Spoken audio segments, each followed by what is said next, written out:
Je fais la partie 4, mais j'ai du vent. Oh ouais, j'ai vraiment beaucoup de vent. Je sais pas comment je vais faire, je vais me rapprocher. Je suis en plein air. Et à la fin, je ferai un fil avec les 4. C'est-à-dire, il y aura un thread, il n'y aura pas besoin de chercher, de fouiller dans les tweets, les retweets.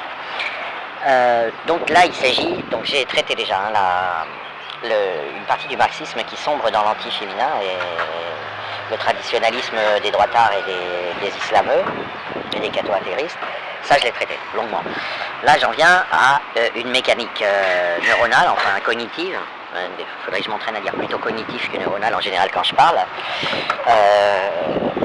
Qui est basée sur des schémas abstraits et géométriques et qui est tout simplement, voilà, les gens suivent des schémas. Donc le bonheur, c'est pas que du pognon. Hein. Si vous avez, je sais pas moi, si vous mesurez 1m20 et que vous êtes en fauteuil roulant, vous avez beau être très riche, vous n'êtes pas très content, etc. Vous avez tout un tas de choses. On est au sens de naître inégaux en pratique. Enfin, voilà, il y a des gens qui naissent grands, d'autres petits, etc. Il y en a qui naissent carrément avec des maladies ou des handicaps, mais bon, d'une manière générale, c'est quand même un peu minoritaire. Enfin, c'est rare, c'est quelques pourcents pour les gens vraiment atteints, et puis on essaye en général de les aider, il y a des programmes, mais globalement, il y a un problème qui n'est pas traité. Ah, j'ai vraiment du vent, mais c'est incroyable. Un problème qui n'est pas traité, c'est le tout venant, quoi. La population lambda est très tôt, en fait, il est bien avant le socialisme, bien avant les démocraties d'ailleurs, bien avant tout ça, il a circulé dans l'air des jalousies et des injonctions collectivistes. Les devoirs de partage, c'était dans les cerveaux, ça se voit dans l'histoire humaine. Il y a des slogans qui se sont créés, des faux principes, des fausses idées, qui sont, en tant qu'idées, elles sont fausses, en tant que slogans insistants, ils sont vrais, et le marxisme reprend cette idée de redistribution des talents ou des dons, et c'est pas dit, hein. Il le dit pas, mais c'est ressenti, et la belle a le devoir de s'accorder aux moches. Alors ça marche hélas que dans un sens, ça c'est un classique, c'est-à-dire ça tape que sur les femmes. La belle a d'une certaine manière un devoir de redistribution, mais c'est pas de la monnaie, c'est pas de la redistribution monétaire. Elle reçoit des injonctions. Les moches ont le droit de vivre, ont le droit d'être heureux, ont le droit de ne pas mourir puceau. Je sais comment exprimer ça, c'est une idée générale. Jacques Villeray a le droit d'avoir un accès à Nathalie Portman, par exemple, etc. Et donc vous avez ce socialisme non monétaire, enfin non matériel, qui était présent dans les esprits et qui conduit le marxisme, la masse marxiste, à avoir une sympathie pour cette capture des femmes au nom de ces idées. Alors pourquoi pas les hommes? Tout simplement, ça a probablement été essayé, ils se sont pas laissés faire, et ils ont mis des coups de poing dans la figure, des coups de couteau, tout ce que vous voulez, donc du coup il a émergé ce qui était facile, hein. Voilà, c'est comme les gens, ils commencent en étant marxistes, ils terminent en construisant l'URSS et la Corée du Nord, qui sont des cauchemars et des crimes contre l'humanité, mais voilà, au départ ils disent on va partager, à la fin ça donne des dictatures sanguinaires. Là c'est un peu pareil, vous avez un monde qui est encore extrêmement mafieux à l'égard des femmes, avec des slogans, des propagandes, des idées comme ça qu'on essaye, des idées tapageuses, parfois reprises par les femmes elles-mêmes, enfin Mais l'idée vraiment de ce point 4, c'est que si le marxisme chute et se compromet avec la putridité religieuse de l'islam et du catholicisme, c'est vraiment guidé par des choses comme comme je l'ai décrit dans la vidéo précédente, plus ce principe d'égalité, ce désir d'égalité, partage. C'est-à-dire qu'il y a des gens, inconsciemment ou subconsciemment, attribuent une grandeur physique illégitime à tout un tas de choses. Hein, je l'avais déjà expliqué dans ma vidéo sur le marxisme, mais bien avant cette série, le pouvoir, ce serait comme une substance qu'on partage, et donc il y a une erreur, hein, parce que le pouvoir, c'est pas... Voilà, vous pouvez détruire le pouvoir de quelqu'un, vous ne pouvez pas le redistribuer. Aujourd'hui, toutes les richesses du monde sont dans les poches des pauvres et des classes moyennes, on va dire, et donc on a une espèce de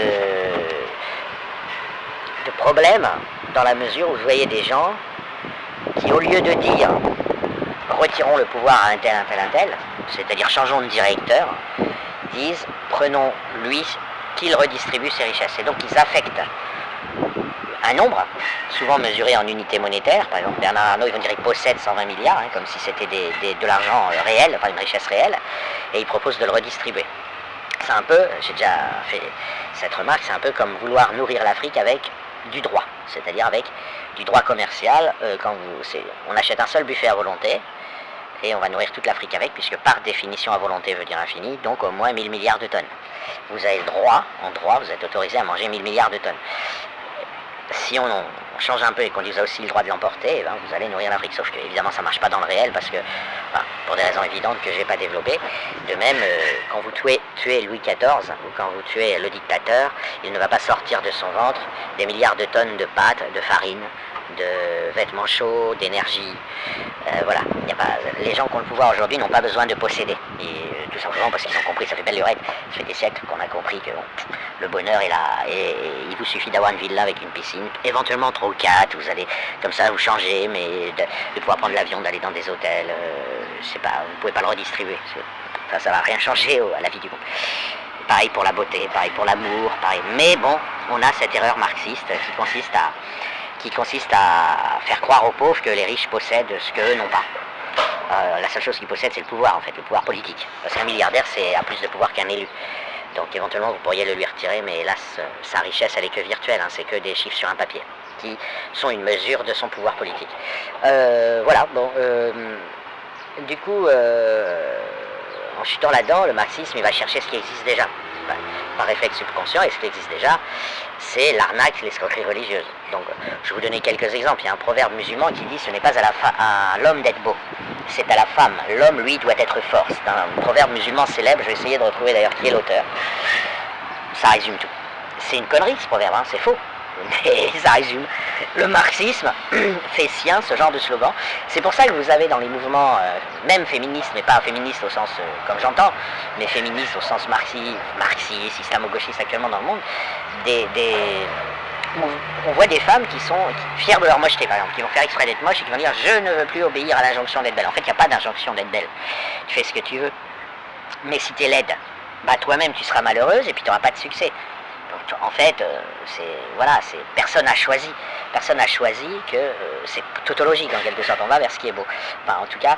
Et donc, vous avez il se tape la tête contre les murs et il brasse du vide. C'est des choses que personne n'a voulu en fait.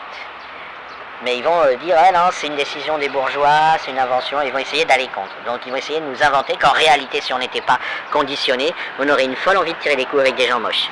Et enfin voilà, Et alors vous avez des tas de slogans comme ça, un homme fort attirerait les femmes et sa beauté n'aurait pas d'importance. Bon, c'est faux. Alors, c'est...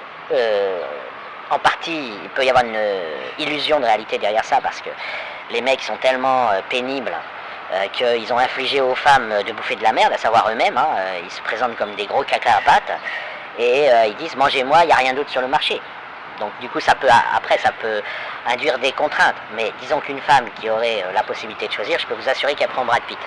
Voilà, enfin qu'elle prend des beaux gosses, parce que si elle n'aime pas Brad Pitt, si elle n'est pas tirée ou si elle ne le trouve pas beau, chacun ses goûts, mais en tout cas, je peux vous assurer que les femmes, c'est pareil que les hommes, et que...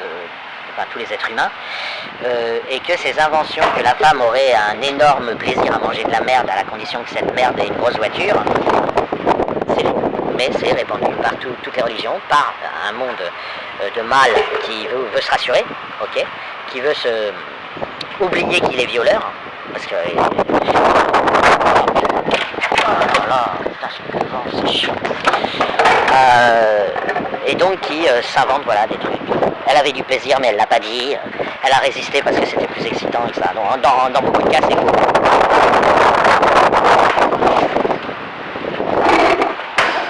Bonjour.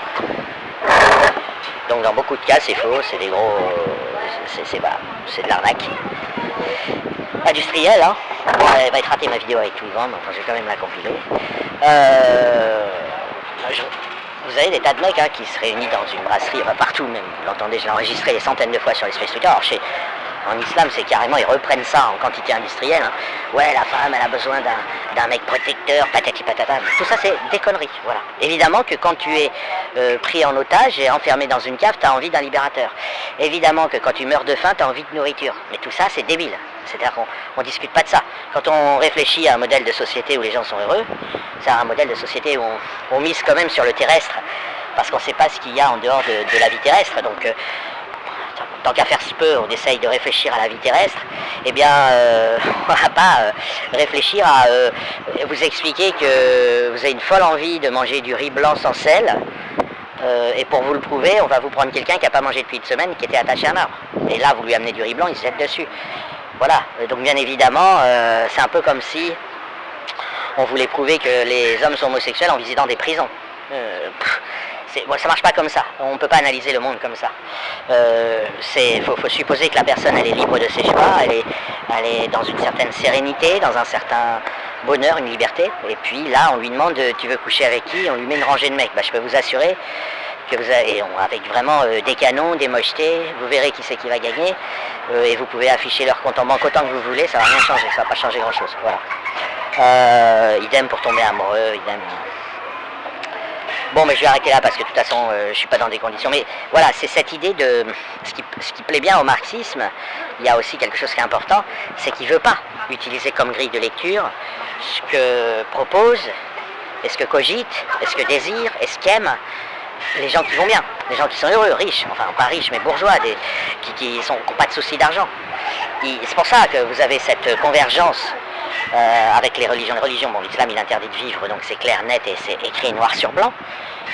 Il met le haram, halal au-dessus, enfin le concept de halal et de haram au-dessus de l'amour. Hein.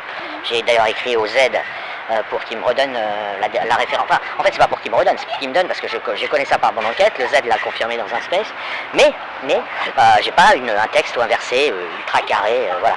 Mais bon, l'islam il interdit la dunya. Hein. La dunya, c'est Satan qui essaye de vous charmer et de vous dire voilà, la vie présente, la vie ici-bas est belle, et donc l'islam il est carré, il écarte ça d'un revers de la main, il dit non, vous devez bouffer de la merde, sinon vous risquez d'apostasier.